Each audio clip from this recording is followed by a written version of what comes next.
Come on, mom, 22 grand. I stay dripping on fam. You losing my mind. You come in my mind. You don't like what you'll find.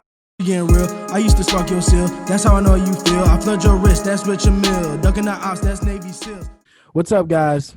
It's Tyler Tabor, or TY for short, host of Behind the Artist, and with me for our very first episode is Olimezo of N0clue. What's up? All right, for the listeners, me and Ollie are both in N0clue. It's a band. Me and you go way back, a long way, but we've never had a deep conversation on music as a passion of ours. So I really want to talk about just where you started from as an artist, like where you were musically when you first started, where you are now, like what's happening in your life. I know our lives are really connected musically, but we'll really just get into it. All right. Yeah, man. I guess if you want to start me at the beginning, like back when I first found music and stuff like that. Yeah. Actually, that's the very first question. All right, where did music start for you? Shoot. It was sort of a mix between me singing in the shower until my parents told me, like, you sound kind of decent, you should do this more. Or I guess they put me in like violin lessons when I was like 5 years old. I was lucky enough to start violin super was young. The worst. I hated it so much. It's so bad. I hate it with all passion. I can't even listen to that anymore. Classical music, man. Mm-hmm. Keep going though. You started there and so I started at violin, and then just at this point, like I told my parents, like straight up, I can't do this anymore. I need like a different kind of music. So they put me in classical piano, and that didn't work out, surprisingly enough, because classical music is not really my like biggest passion. Yeah. But I guess I got to around 6th grade. So I was like 12 years old and like way smaller than I am right now, which says a lot. And I picked up a saxophone for the first time. And it's just like, all right, I'm sort of vibing with this. I'm vibing with like whatever jazz music is. I don't have rhythm, but like I'll try. It's fun. Yeah. So you would say jazz really enticed you to music? Oh my God, yeah. What are some other vices besides just jazz? Like genres that I prefer? Not even genres, just anything, vices that really entice you to music, that brought you closer to what you are now. Dang. I guess it was the way that my brother would sort of fanboy over Queen. It was just like, all right, I guess I sort of have to connect with music like he does because I guess that makes sense. I guess it's sort of logical for me to do.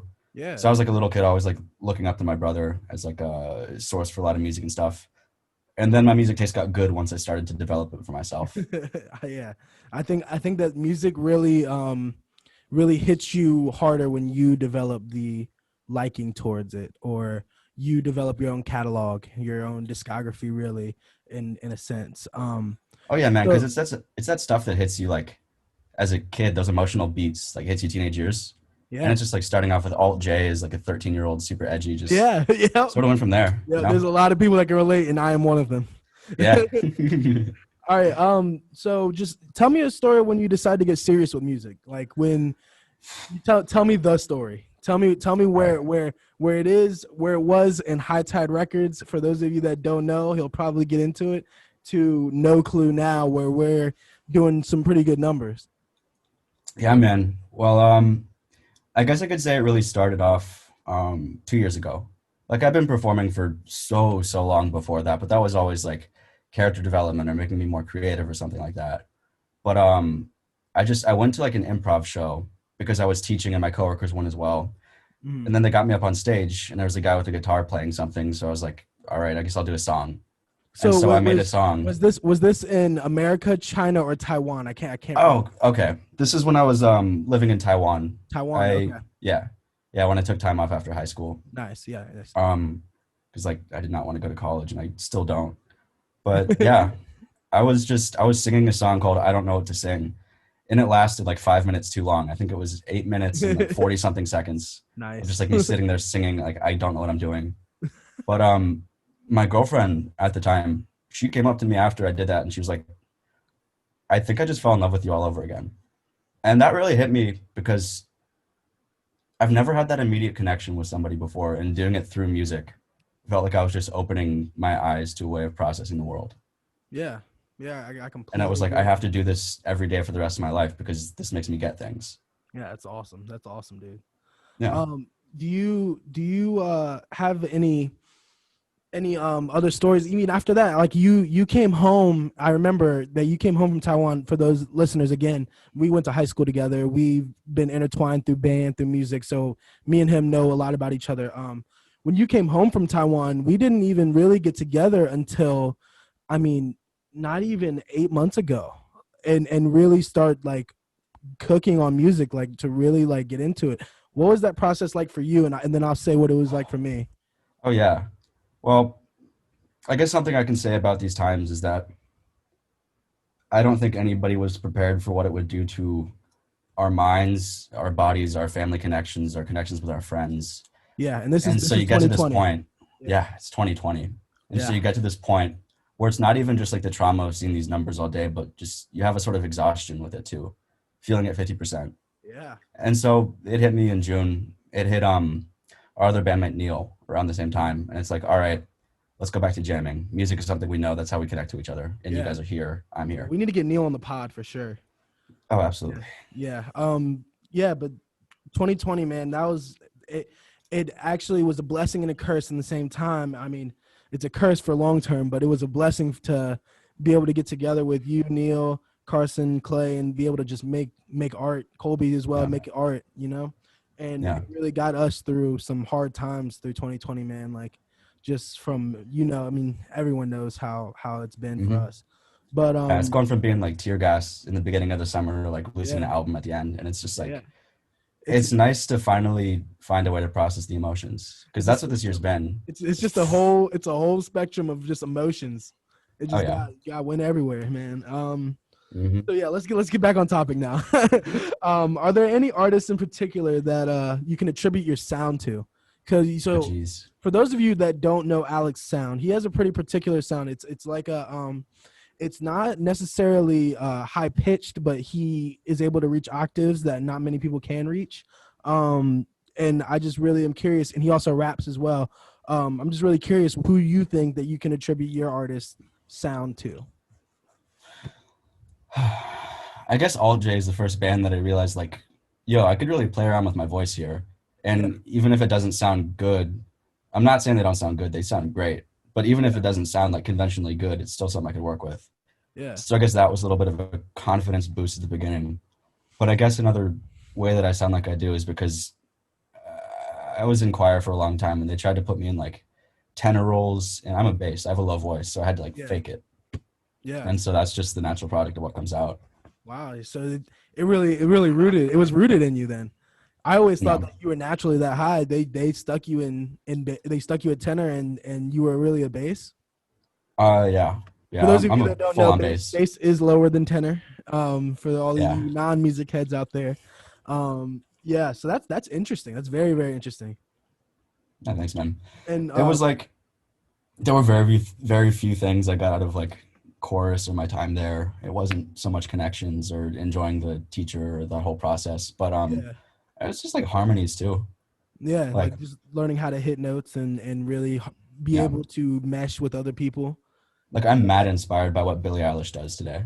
Yeah, Like I she is just everything in the way that like I want to like put a bunch of vocals together. let's talk about that real quick. Let's talk about how crazy she is.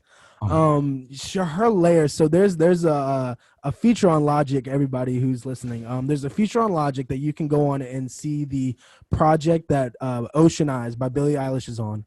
And when I kid you not, that there are hundreds of vocal layers just stacked on top of each other, and Mhm. I mean it's crazy. Alec can Yeah. attest. We've looked at it together. It's crazy. She's crazily talented. um I have looked at that so much, just yeah, like thinking of like how I could do it in the future one day yeah, when I improve. yeah, But it's just harmonies are like she's got like 15 takes for each track and then like picks like the smallest like little milliseconds of each one.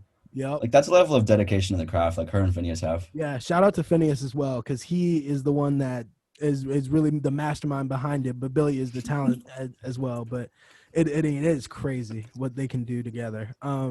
Yeah, Phineas, if you're So out there listening, like please, oh yeah, it's at Olimezo on Twitter. You can find No me. clue needs you. So I know you're an avid music head, as am I. So Yeah. let's have a little bit of fun. Oh, Uh, where is your stance on music today? Let's have a little talk about that. Where do fucking you love it. It's do you great. yeah? I love I'm it so too. happy with it. Yeah. I Because love it's I love like, a rap. it feels like I'm discovering new genres every month, or like rediscovering genres and seeing Yeah, them like made a different way. Like yeah. I'm pulling out like this 24K Golden stuff because he was on the Cypher and just Hmm. killed it. And it's just like, whoa, like I heard Thug could do something like this, but this is just like full on pop songs now. Yeah, yeah. It's like it's So cool to see the mix and the interplay there. yeah, the crazy thing that's happening in music right now that I believe is, I mean, it's been happening for a little while now, but like the integration of different genres within a whole genre. So it's like 24K Golden, he's in reality, he's just a pop star that just so happens to rap. So like when you hear his voice, you hear like just he's out on stage just rocking a stage, but you don't hear that little rap side of him. Like his melodies are all like pop star like, and it's very cookie cutter, but it's also the beat behind it and everything that his sound is, what he brings, the energy that he brings is really hip hop too. Yeah. I I think think what a lot of people neglect in artists who are at this level is just like they're going to be multi-talented no matter what, and they're going to have come from so many different genres because how else could you grow up in the past 20 years without that? yeah, So it's like you're yeah, gonna you're gonna find like somebody like, yeah, Logic will make just a random album called Supermarket or something yeah, because that's just something that they can do as well. yeah. I think one of my biggest fans of incorporating different, actually I'll pick two. One of my biggest friends of incorporating different genres has to be on the Flower Boy album for Tyler the Creator. His just the way he can bring in Rex Orange County, who has Mm. a way different sound than Tyler, and just make it so beautiful and make it sound so just clean and tight. That's also a shout out to his mixing guy. I can't remember, mastering guy. I can't remember that Clay sent us, but he's awesome. Also Kendrick on To Pimp a Butterfly. The jazz infusion is just wow. It's It's just wild. wow. Yeah. Yeah. What are some of your favorites? Some of your favorite infusions. What are your favorite combinations? All right. So I'm not talking Kanye the man, but I appreciate what he did for music early on, bringing up Great. gospel with it. Because I mean, gospel's always been around. It's always been Yeah. mixed throughout hip hop, but just like seeing it popularized as such through Yeah. Shout Kanye. out Sunday Service. We do like Sunday Service around here. We We don't do. like Kanye's political views, by the way. No, no. Have you seen what he's been posting on Twitter? Just like all of his contracts and stuff. Yeah. I mean, so here's my take on that. In reality, it is very good for him to try and have the artist own the masters, but at the same time, you can't have him be the guy. You know, him Yeah. being the headway for it is not a great look for the push. But I Hmm. do I do believe in what he is saying. That artists don't really own their mastery right now, and deals are very non-lucrative for the artist and very lucrative for the label if there's no tours happening. Which obviously there's no tours happening There's no right now. tour. So Yeah, there's no tours happening right now. I mean, Yeah. it really gets into the money part, and that's really the bottom line for some artists. Yeah.